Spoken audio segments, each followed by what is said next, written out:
Breaking news Hyderabad లోని Chaderghat Sirisha murder mystery వీడింది. ఆమె భర్తే హత్య చేసినట్టు పోలీసులు నిర్ధారించారు. మృతురాలి భర్త వినయ్ తో పాటు అతని సోదరి సరితను కూడా పోలీసులు అదుపులోకి తీసుకున్నారు. వినయ్ సోదరి సరిత హత్యకు ముందు శిరీషతో గొడవకు దిగినట్టు తెలిసింది. శిరీషను హత్య చేసిన అనంతరం ఆమెకు గుండెపోటు వచ్చినట్టు డ్రామా ఆడారు. హత్యను కప్పిపుచ్చేందుకు శిరీష మృతదేహాన్ని వినయ్ సరిత ఆసుపత్రికి తీసుకెళ్లారు.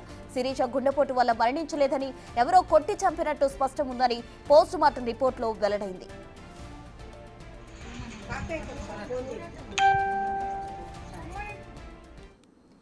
చాదర్ఘాట్ మర్డర్ మిస్టరీకి సంబంధించి పూర్తి వివరాలు మా ప్రతినిధి సురేష్ అందిస్తారు. సురేష్, భార్య శిరీషను వినయే చంపినట్టుగా పోలీసులు కూడా నిర్ధారణకు వచ్చారు.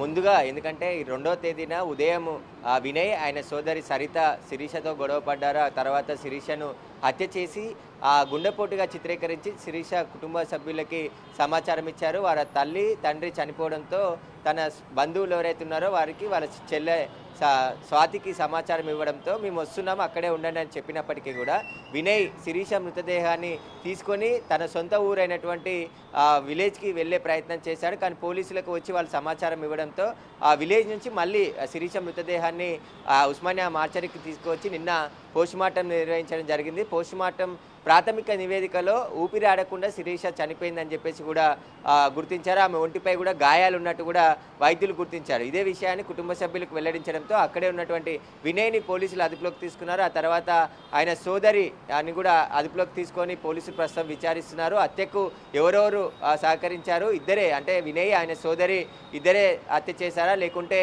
వీరికి ఇంకా ఎవరైనా సహకరించారా అనే దానిపై కూడా పోలీసులు దర్యాప్తు చేస్తున్నారు. అయితే ఏదైతే హాస్పిటల్ తీసుకువచ్చిన తర్వాత ఉస్మానియా కాకుండా ఇంట్లో హార్ట్ అటాక్ వచ్చింది చనిపోయిందని చెప్పేసి ఒక చిన్న హాస్పిటల్ తీసుకెళ్ళి అక్కడ నుంచి అంబులెన్స్లో తమ ఊరికి తీసుకెళ్తుండగా కుటుంబ సభ్యులకు అక్కడే అనుమానం వచ్చింది. మేము వచ్చే వరకు కూడా శిరీష మృతదేహాన్ని ఎందుకు ఇక్కడ ఉంచలేదని చెప్పేసి వాళ్ళు నిలదీయడంతో ఆయన పొంతలేని సమాధానాలు చెప్తుండడంతో అనుమానం వచ్చి పోలీసులకు సమాచారం ఇవ్వడం జరిగింది. పోలీసులు వెంటనే అంబులెన్స్ని ట్రేస్ చేసి ఇక్కడ తిరిగి రిటర్న్ తీసుకొని రావాలని చెప్పేసి కూడా హెచ్చరించడంతో శిరీష మృతదేహాన్ని నిన్న ఉస్మానియా హాస్పిటల్కి తీసుకొని రావడం జరిగింది. ఉస్మానియా హాస్పిటల్లో ఆమె పోస్టుమార్టం నిర్వహించిన తర్వాత ఈ ఊపిరి ఆడకుండా చనిపోయిందని చెప్పేసి కూడా ప్రాథమిక పోస్టుమార్టం రిపోర్ట్లో వైద్యులు వెల్లడించినట్టు తెలుస్తుంది. ఆ మేరకు పోలీసులు అనుమానాస్పద మృతి కేసుని హత్య కేసుగా మార్చి ఇప్పుడు విచారించబోతున్నారు.